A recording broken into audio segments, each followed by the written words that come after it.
Few reactions, a few very important reactions of carboxylic acids that are frequently tested in the A2 syllabus.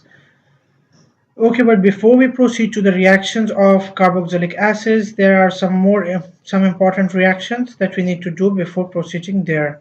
Okay, these reactions are of the three compounds, the phenol, ethanol, and ethanoic acid. And the reactions are with first reaction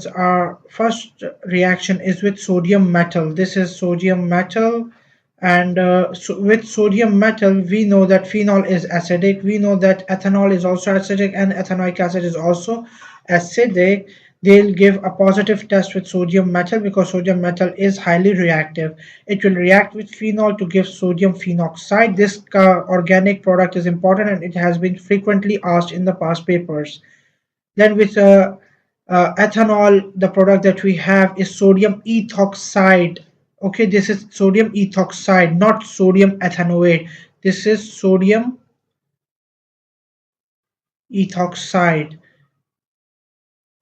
People often confuse this with sodium ethanoate. Sodium ethanoate is the salt of ethanoic acid, not the salt of ethanol. Okay, sodium ethoxide is a salt of ethanol. And then the third salt that we get is sodium ethanoate with ethanoic acid. Okay, then the next reagent that the reaction undergoes is with sodium hydroxide. Sodium hydroxide is an alkali, and then the phenol gives a positive result with the alkalis because phenol is acidic, and the product is the same. It's sodium phenoxide salt as the major organic product. Sodium hydroxide, being an alkali, has no reaction with ethanol, and no alcohol has any reaction with alkalis. Okay, so alkalis and ethanols and alcohols do not react. Alkalis have no reaction with alcohols. Okay, this is a very important point. Do remember it. And then again, alkali will react with the carboxylic acid and give again sodium ethanoate as the product. Okay, now the third and the final and the very important reagent is sodium carbonate. Sodium carbonate has no reaction with phenol, nor it has any reaction with ethanol. Sodium carbonate only reacts with ethanoic acid. So basically, sodium carbonate then finally gives the same salt, sodium ethanoate, and from this we can deduce that sodium carbonate is the best test for carboxylic acids because it has no reaction even with phenols. All the phenols are more acidic than alcohols, but they have no reaction with phenols, no reaction with alcohols, and they give a positive reaction with carboxylic acids only. And then the organic product is the same, sodium ethanoate. Okay, now let's talk about a few reactions of a few important carboxylic acids. And these important carboxylic acids are methanoic acid, the first acid that we have in our carboxylic acid family. This carboxylic acid, if we look at the blue outline, it's the carboxyl group, the COOH group. But if we look at the red outline over here, this red outline represents an aldehyde group. Aldehyde is basically a CHO group, a carbon double bonded O with a terminal hydrogen group. All aldehydes are reducing agents. So basically remember this important point that aldehydes are reducing agent. And why are they reducing agent? Because they have this hydrogen over here. They have a terminal hydrogen attached to the carbon atom. Terminal hydrogen atom attached to the carbon atom, which they can donate, and reducing agents can donate hydrogen atoms. Okay, now the first reaction that we have over here is oxidation. Oxidation of the carboxylic acid or oxidation of methanoic acid. Okay, oxidizing agent used over here is KMnO4 acidified and heated. Okay, this O represents the oxygen from the oxidizing agent. The carboxylic acid, the methanoic acid, gets oxidized to carbon dioxide and water. The equation is not balanced and I am not balancing it because the balancing isn't that important. Just learn the final product, and or if you want, you may balance it, but it's not that important. Then since this is an aldehyde, it will give a positive result with all the tests for aldehydes. The test for aldehydes that we did in AS were Tollens reagent test, Fehring solution test. They both in the Tollens reagent test were, if we recall AS, silver mirror was formed if aldehyde was present. Silver mirror test.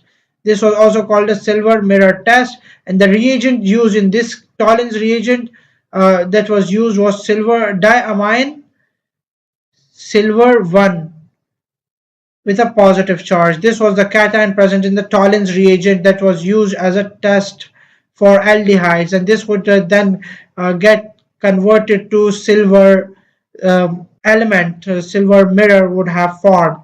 And then the second reagent that is used is that gives a positive test is the Fehring solution test, and Fehring solution contains copper 2 plus ions and OH negative ions. And the final product, the positive sign of this presence of aldehydes is indicated by the production of brick red PPT of copper 1 oxide. Copper 1 oxide is a brick red PPT which is formed when aldehydes are present in the Fehring solution test.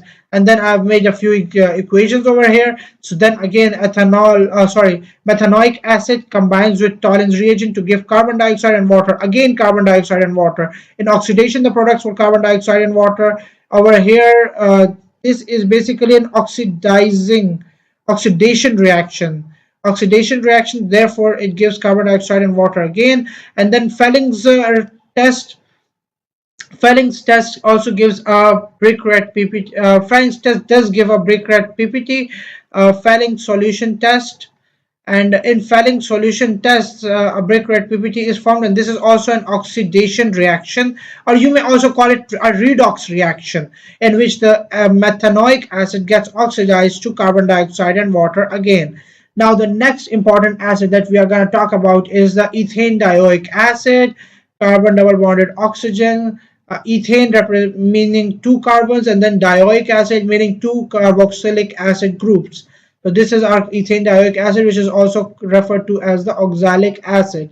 Okay, now oxalic acid, again the reaction that we had with methanoic acid, oxidation with KMnO4 acidified and heat, the products are the same. We get carbon dioxide and water. Okay, so carbon dioxide and water, the products are the same, and this is the oxidation reaction with oxalic acid with our oxidizing agent KMnO4. Now this is the overall equation, but now if we split these the equations into half equations, so what we get is that the manganate ion, the MnO4 negative, this manganate ion is basically, it has been reduced itself to Mn2 plus ion. Mn2 plus ion. The manganese in manganate ion has a charge of +7, but it has been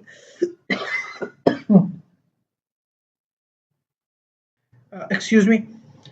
Okay, manganese has a charge of +7 in the manganate ion, and this +7 charge has been reduced to +2 charge. So basically this oxidizing agent has been reduced, and the carbon in the oxalic acid, the carbon in the ethane dioic acid has been changed to carbon dioxide. In the carbon dioxide, carbon has a charge of +4, whereas in the oxalic acid, the charge on carbon, let's assume it to be x, so 2x plus 4 into -2, -2 because oxygen has a valency of -2 is equal to -2, -2 again because the overall charge of this ion is -2. Let's calculate the value of x, and it becomes 8 minus 2, 6, and 6 upon 2 is +3. So the carbon over here in the oxalic acid has a charge of +3. So this +3 carbon has been oxidized to +4 because increase in oxidation number is oxidation. Increase in oxidation number is oxidation, and so the carbon atom has been oxidized and the manganese itself has been reduced. So the oxidizing agent, it does get reduced. Okay, now there are redox calculations on the basis of these two equations, and we are going to talk about the redox calculations in the next video. Thank you so much.